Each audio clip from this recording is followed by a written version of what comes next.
Hello hamster minor, আপনাদের জন্য খুব গুরুত্বপূর্ণ একটা ভিডিও এবং খুব ইনফরমেটিভ কিন্তু একটা ভিডিও হতে চলছে। আপনারা যারা এটাতে এখনও কাজ করতেছেন এবং এটা শুধু উল্টাপাল্টা আপডেট দেখে আপনারা হতাশ হয়ে যেতেছেন আসলে কি হতে চলছে, তাদের জন্য কিন্তু খুবই গুরুত্বপূর্ণ একটা ভিডিও এবং খুব ইনফরমেশন থাকবে। এগুলো কিন্তু আপনার মেনে চললে কিন্তু আপনি এয়ারড্রপের জন্য এলোকেশন পাবেন। এবং বিগত দিনে যেসব এয়ারড্রপ আসছিল এবং ওসব এয়ারড্রপে সাধারণত কীরকম রুলস থাকতো বা কীরকম রুলসের কারণে এয়ারড্রপে এলিজিবল করতো, এগুলো অবশ্যই আমি আপনাদেরকে বলে দেবো। গাইস, আপনারা যারা এখনও এখানে দেখতে পারতেছেন, এখানে যে এয়ারড্রপে ক্লিক করলে এখানে যে ওয়ালেট যে অপশনটা আছে, আপনারা যারা এখন পর্যন্ত ওয়ালেটটা কানেক্ট করেন না তারা কিন্তু তাড়াতাড়ি ওয়ালেটটা কানেক্ট করে ফেলেন। এবং কিভাবে কানেক্ট করবেন সেটা আমি আপনাদেরকে বলে দিচ্ছি। আপনাদের এখানে একটা দেখেন, এখানে কিন্তু আমার অলরেডি কিন্তু কানেক্ট করা আছে। আপনাদের কিন্তু এরকম থাকবে না, এখানে এরকমই থাকবে, মানে টিক চিহ্নটা থাকবে না। তখন কানেক্ট ওয়ালেট আপনি ক্লিক করে দিলে আপনারা এখানে বিভিন্ন মানে ওয়ালেট শো করবে, টেলিগ্রাম শো করবে, টোন কিপার শো করবে। তো আপনি কি করবেন, টোন কিপারটা কানেকশন করে রাখবেন। টোন কিপারটা কানেকশন করার জন্য আপনি সর্বপ্রথম কী করবেন, আপনার অবশ্যই আপনার প্লে স্টোরে, গুগল প্লে স্টোরে গিয়ে এখানে লিখবেন টোন কিপার। টোন কিপার লেখলে দেখবেন এখানে এরকম একটা অ্যাপস, যে এটা কিন্তু টোন কিপার অ্যাপ।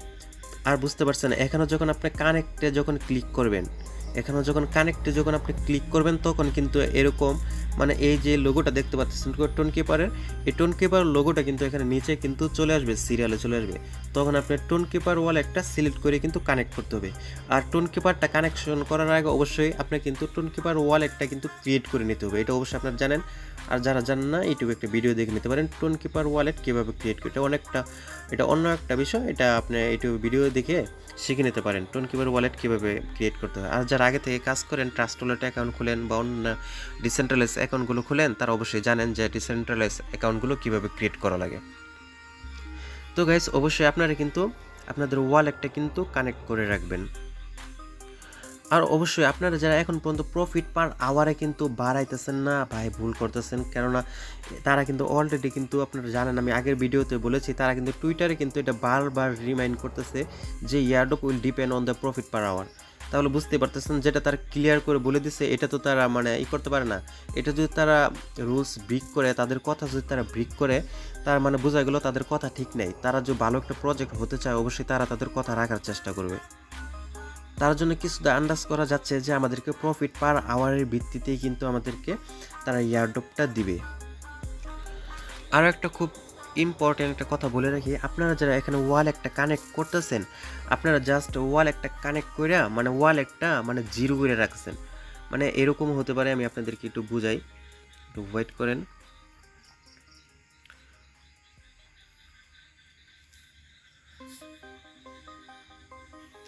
মানে আপনার টোন কিপার ওয়ালেটটা ক্রিয়েট করার পর ওখানে আপনার টোন কিপার ওয়ালেটে যে অ্যাড্রেসটা এখানে সাবমিট করবেন, এই অ্যাড্রেসটার মধ্যে কিন্তু আপনারা একটা বা দুইটা টোন টোকেন কিন্তু আপনারা ডিপোজিট করে রাখবেন। ওখানে রাখলে কিন্তু আপনার লস নাই। জাস্ট এমনকি আছে তাদের যে পরিমাণে ইউজার বাড়তেছে, মিলিয়ন মিলিয়ন ইউজার, তারা হয়তো এরকম কোনো মানে ক্যাটাগরি নিয়ে আসবে বা তখন হয়তো তারা এরকম রুলস দিয়ে দিতে পারে যে যারা ওয়ালেট কানেক্ট করেছে, যাদের ওয়ালেটের মধ্যে টোন ডিপোজিট করা ছিল, তারা লোকেশন পাবে। যেরকমটা আমরা দেখতে পাচ্ছি স্টার্কনেটে কিন্তু এরকম একটা কাহিনী চলছে। মানে যারা অনেকজনে কাজ করেছিল, ফি দিয়ে খরচ করে অনেক কাজ করেছিল, কিন্তু লাস্টে যায় তারা একটা কন্ডিশন দিয়েছে, যারা ওয়ালেট কানেক্ট করেছিল এবং যাদের ওয়ালেটের মধ্যে $15 সম পরিমাণ ইথেরিয়াম হোল্ড করা ছিল, তারাই কিন্তু এলিজিবল। তখন কিন্তু সবাই কিন্তু বাস খেয়ে বসে আসছিল। তো এরকম যদি তারা ইউজার মানে কমানোর জন্য যে এরকম কোনো ক্রাইটেরিয়া যদি নিয়ে আসে, যে যারা ওয়ালেট কানেক্ট করেছিল, যাদের ওয়ালেটের মধ্যে টোন ডিপোজিট করা ছিল, একটা টোন অথবা দুইটা টোন ডিপোজিট করা ছিল, তারাই এলিজিবল। তখন কিন্তু ভাই যারা আপনারা ওয়ালেট কানেক্ট করে রাখছেন কিন্তু $1 টোন রাখেন নাই, কেননা যেহেতু টোকেনটা যেহেতু টোন ব্লকচেনের মাধ্যমে আসতেছে, তাহলে অবশ্যই এটা আমাদের উইথড্র করতে হলে টোন ফিটা কিন্তু আগে হোক পরে হোক লাগবে কিন্তু। তো অবশ্যই আপনারা যদি মানে 1-2টা টোন যদি এখানে ডিপোজিট করে রাখেন, এখানে তো আপনার লস নেই। জাস্ট আপনার চান্সেসটা থাকবে যেন এরকম কোনো ক্রাইটেরিয়া আসলে আপনি যেন এলিজিবল হতে পারেন। আর এরকম এলিজিবল হতে পারলে কিন্তু আপনার প্রফিটটা বেশি হবে। কেননা যখন ইউজার যখন কমে যাবে তখন কিন্তু আপনার প্রফিটের মানে আপনার ইয়ারড্রপ আপনারা যে কয়েনটা পাবেন এই কয়েনটার ভ্যালু কিন্তু বেড়ে যাবে। তার জন্য অবশ্যই আপনারা যাদের কাছে ডলার আছে, ডলার এমনি অ্যাকাউন্টে পড়ে আছে বা কিছু করতেছেন না, কোনো ইনভেস্ট করতেছেন না, করতেছেন না, তারা চাইলে মানে 2-1টা টোন কিনে টোনটা ওয়ালেটের মধ্যে ডিপোজিট করে রাখেন। পরবর্তীতে যখন আপনি উইথড্র করবেন তখন তো এমনিই লাগবে, তখন ওখানে থাকলে তো আর আপনার ডিপোজিট করা লাগতেছে না, তখন ইজিলিভাবে কিন্তু উইথড্র করতে পারবেন টোকেনটা। আর তার সাথে বড় কথা আপনি কিন্তু এমন কিছু ইয়ারড্রপেও এলিজিবল হতে পারেন জাস্ট ওয়ালেট অ্যাক্টিভ থাকার কারণ একটা ওয়ালেটের মধ্যে একটা ব্লক চেনের মাধ্যমে একটা টোকেন আপনার লেনদেন করা মানে ওয়ালেটটার মধ্যে কিন্তু ডিপোজিট হওয়া মানে হলো যে ওয়ালেটটা অ্যাক্টিভ হওয়া। এরকম কিন্তু ডিসেন্ট্রালাইজ ওয়ালেটের মধ্যে কি এরকম কিন্তু আপনি থাকে মানে এরা ট্র্যাক করে মানে ফার্স্ট ডিপোজিটে ওয়ালেটটা অ্যাক্টিভ হয়। এরকমও হতে পারে যে এরকম বলবে যে আপনার যে ওয়ালেটটা কানেক্ট করছেন ওয়ালেটটা অ্যাক্টিভ কিনা। অ্যাক্টিভ মানে ওই ওয়ালেটটা আগে ডিপোজিট মানে লেনদেন ট্রান্সফার এরকম কিছু হয়েছে কিনা এটাই মূলত বোঝাবে। যদি আপনি আপনার আনঅ্যাক্টিভ একটা ওয়ালেট মানে যেটা আমাদের ডিপোজিট করা হয় না এরকম একটা ওয়ালেট যদি আপনি সিলেক্ট করে রাখেন তখন দেখা যাবে তারা নট এলিজিবল করে দিতে পারে। তাই আপনি যেহেতু আগে পরে আপনার যেহেতু ডিপোজিট করাই লাগবে $2-1 আপনার ফি খরচ লাগবে, তা আগে করে রাখেন, একটা চান্স থাকবে যে আপনি এই অ্যাডোবে এলোকেশন পাওয়ার। তো গাইস আপনারা এটা করে রাখতে পারেন। আর অবশ্যই আপনারা ডেইলি কম্বো এবং ডেইলি সাইপারগুলো এবং প্রফিট পার আওয়ার এগুলো নিয়ে রাখবেন। এবং কীভাবে নিতে হয় এগুলো তো অবশ্যই জানেন, আপনার মাইনিং অপশন যায় এগুলো কার্ডগুলো নেবেন, কার্ডগুলো লেভেল আপ করবেন, তাহলে কিন্তু আপনার এখানে প্রফিট পার আওয়ার বাড়বে।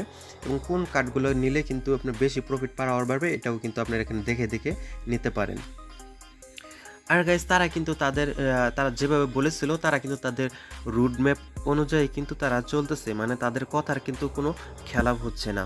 আপনারা দেখতে পারতেছেন তারা যেটা বলছিল মার্চে যেটা করবে সেটাই করেছে, এপ্রিলে যেটা করবে সেটাই করেছে, এবং মে যেটা করবে বলছিল সেটাই মানে হচ্ছে সব কিছু। মানে জুনেও তাদের কথা মতো প্রি মার্কেট এবং ডেভেলপমেন্টের যে ওয়ান চেইন তারপরে যেগুলো আছে এগুলো কিন্তু সঠিকভাবে হচ্ছে। এবং জুলাই কিন্তু টিজিএ কিন্তু চলে আসবে এবং টোকেন কিন্তু ডিস্ট্রিবিউশন করে দিবে। এবং তারা বলতেছে যেহেতু প্রফিট পার আওয়ারের ভিত্তিতে দিবে, তাদের কথা এমনকি আছে কেন তারা যে প্রফিট পার আওয়ারের ভিত্তিতে যদি দেয় তাহলে তো তাদের কথাটা থাকতেছে। এবং দেখা যাচ্ছে অনেকজন আশা করে জাস্ট ব্যালেন্স জমা করছে, তারা বাসায় বসে থাকলেও কোনো দোষ দিতে পারবে না হামস্টারকে, কেন হামস্টার আগে বলে দিচ্ছে প্রফিট পার আওয়ার। কিন্তু এখন যদি আপনার প্রফিট পার আওয়ার যদি কমাই রাখেন আর যে ব্যালেন্স বেশি করে রাখেন তাহলে কিন্তু আপনিই বাস খেয়ে থাকবেন। আমি জাস্ট আপনাদেরকে সাজেস্ট করতেছি 50-50 করে রাখেন। আর অবশ্যই আপনাদের একটা অ্যাক্টিভ ওয়ালেট কানেক্ট করে রাখবেন। এবং দেখা যাক আজকে তো নতুন মাস শুরু হয়ে গেলো, তো এই মাসে আমাদের থেকে উইথড্র টিজে আসার কথা, এবং দেখা যাক কি হয়, তারা কি অ্যানাউন্সমেন্ট দেয়, তারা কি আপডেটগুলো দেয় সেগুলো কিন্তু আমরা কিন্তু আমাদের টেলিগ্রাম চ্যানেল এবং ইউটিউব চ্যানেলে আপনাদেরকে অবশ্যই জানিয়ে দেব। অবশ্যই আমাদের টেলিগ্রাম চ্যানেলে ইউটিউব চ্যানেলটা সাবস্ক্রাইব করে রাখবেন। ধন্যবাদ।